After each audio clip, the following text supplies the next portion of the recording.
Ümarlaud tõi küll kõik probleemid ja mured päevavalgele, kuid Loomakaitseametit kui sellist siiski ei tule. Põllumajandusministri arvates pole see praktiline praegusel hetkel.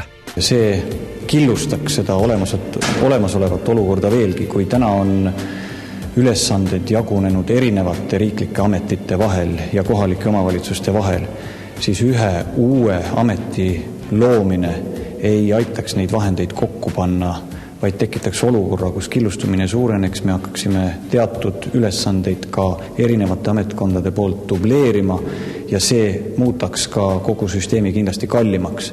Nii et see ei ole praegu hetkel mõistlik ja tegelikult ei ole üheski Euroopa Liidu liikmesmaad olemas iseseisvat loomakaitseametit.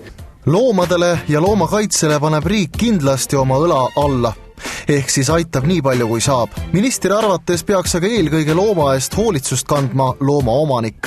Riik ei soovigi sellest kõrvale hoida.